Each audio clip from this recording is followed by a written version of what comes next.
ñu ne nañ def sondage xool yan dëkk ñoo gën a accepté góor jigéen ak yan dëkk ñoo ko gën a rejeté bi ñu defee sondage boobu Espagne moo génn en tête avec 78%. maanaam pas ñu nekk góor jigéen mais ñuy accepté ni góor jigéen mën nañ fi nekk sans problème nangam mu tef ca Hollande nekk 77%. France Belgique Allemagne Angleterre ñi ngi nekk entre 74 75 76%. les États-Unis Amérique gi ngay gis moo leen tane mi ngi nekk 66%. waaye ñaari réew yi ko gën a rejeté ci monde bi ñaari réew la mooy Afghanistan ak Sénégal 3% la seen choc nag Sénégal la. nee nañu Afghanistan ça se comprend c'est des sauvages ñoo amuñu civisme nangam noonu lañ leen traité. mais ñu ne mais le Sénégal lañ mënu comprendre parce que Sénégal ñoo njëkk jàng en Afrique Sénégal ñoo gën a civilisé en Afrique Sénégal ñoo gën a démocratique en Afrique n'est-ce pas Sénégal yu ñu ubbeeku lañ nekk ñu nit ñu tëju comment est-ce possible que Sénégal ñoom rejeté ko comme ça ñu mën a benn enquête xam nga nit buy def dara. seytaane buy xeex da ngay xam méthode yi muy teg ak plan yi parce que ñoom du ñu tëb rek def ci coolo yi. lépp dañ koy étudier ba pare jàngat ko ba pare xool yan méthode la ñuy teg pour loolu ñu egg ci mais liggéey bi du nekk rek liggéeyu génn di wax ci ñoom mais benn travail psychologique la bu ñuy def ci nit ki ba mu accepter ko inconsciemment ou consciemment bi ñu defee sondage boobu ñu xool ñu ne léegi Sénégal ñu ne mais pourquoi Sénégal rejeté ko loolu nekk beneen enquête boo xam ne ay sociologue ñoo ko def bi ñu jógee def enquête bi dikk ni leen Sénégal li tax ñu rejeté góor jigéen mooy góor jigéen tabu la mooy duñ ko bëgg a waxtaanee. duñ ko tudd bu ko xale tuddee dañaan ko tëjee sa gémmiñ lu bon li ngay wax boo dem bu ñàkkee pexe ba di ko tudd dañaan sax borom ñaari tur yi waaye duñ nangu sax tudd tur yi. ñu ne kon tabu boobu moo ko bloqué. le fait que duñ ko waxtaanee moo tax ubbeekuwul moo tax yaatuwul. ñu ne mais léegi lu ñuy def ñoom ñooy wax loolu ñooy waxtaan ci seen biir. ñu ne ce qu'il faut faire mooy que nañu fexe ba tabu bi teggee ko maanaam si góor jigéen ñi Sénégal yi di ko waxtaanee. ñu ne mais loolu naka la ñuy def ba mën ko parce que chaque chose day am question chaque réponse day am question. ñu ne non dañ leen di provoqué dañuy yebal génn kilifa rek mu ñëw coq leen ci wax jooju bu ko defee coow leen a tàkk. ci la Obama ñëwee Sénégal ni asalaamaaleykum Sénégal fu ngeen toll ci góor jigéen rek coow li tàkk. depuis boobu ba léegi. la évolution bi am bi ngay gis ci góor jigéen mu am. bi ñu commencé nag di wax yëguñu ni ñun ci suñu bopp ñoo attiré attention jeunesse bi ak nit ñi ci góor jigéen. léegi xale yëpp se pose des questions ñen ñooy góor jigéen. ana góor jigéen yi. ñun léegi nag c'est le moment maanaam comme ñëpp a ngi attentionné wu di leen déglu def leen promotion bi gaaw tontu leen mais lu ngeen leen tontoo di ngeen di wax de. da ngeen leen di tontoo ci musique bi ci film yi ci cinéma yi ci théâtre yi. mooy da ngeen di fexe ba théâtre bu nekk film bu nekk waykat bu nekk émission bu nekk nay am góor jigéen bi nay joué rôle nit ku baax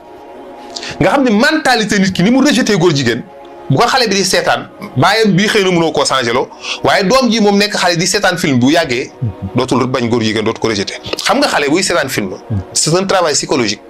xale buy seetaan dara film benn série moom seetaanul film réalité la du koy dund moo tax da ngay gis ñuy seetaan film di jooy da ngay gis ñuy seetaan film di def lu nekk am naqar te du doo nelaw ndax film dong la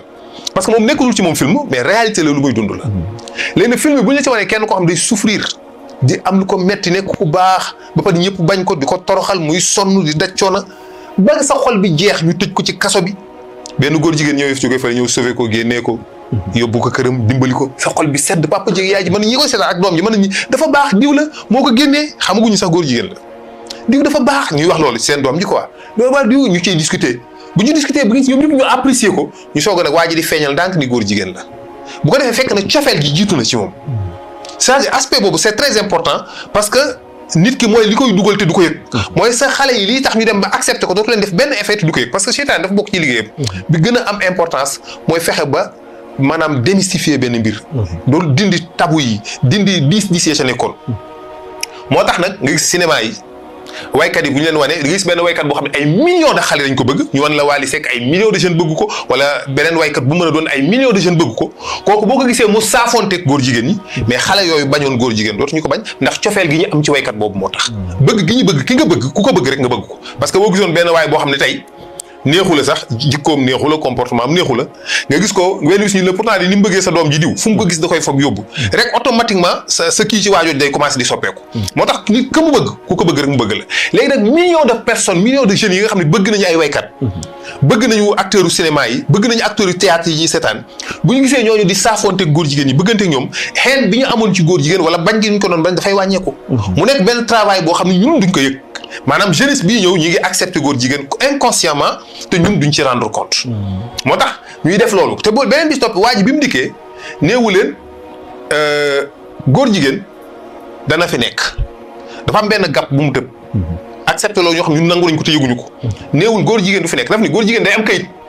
ñun ñii kaas naan du ñu am kayit kenn du leen voté assemblée nationale maanaam kon yow waxtoo waxi dana fi nekk wala du fi nekk. inconsciemment ñun nangu nañ ni dana fi nekk waaye du am kayit la ñuy wax. te duñ ko yëg bu ko defee loolu dafay nekk ci ñoom benn avancé boo xam ne ñoom avancé nañ ko ci sa kaw te yow doo ci rendre compte. moo tax liggéey boobu manipulation yooyu mooy li gën a dangereux. ñoom nag aspect boobu la ñuy liggéey ci loolu lañ nekk depuis boobu ba léegi. léegi nag dañuy dem ba dañuy dugg ci détails yoo xam ne parfois am na yeneen aspect parce que dinañ xool même naka la ñuy def ba nit ñi jeunesse bi nekk ay góor jigéen biologiquement.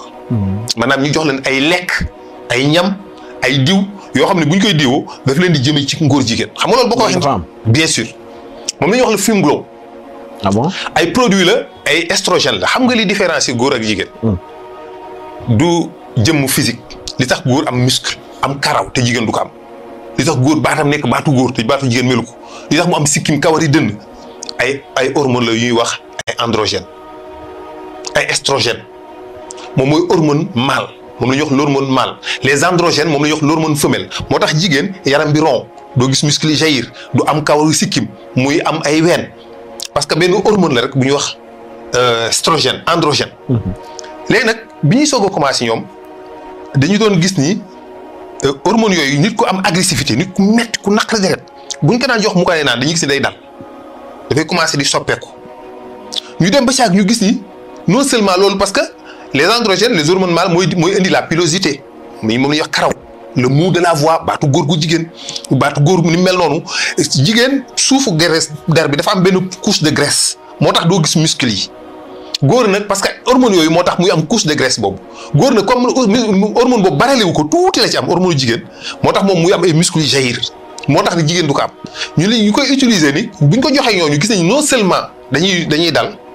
agressivité bi nekk ñoom day dañ mais dañuy raisonner dañuy xalaat comme jigéen même seen pensée day commencer di changer day modifier wu seen profil psychologique dafay commencer di déformer wu. ñu am aspect attirance bu tuuti ci jigéen.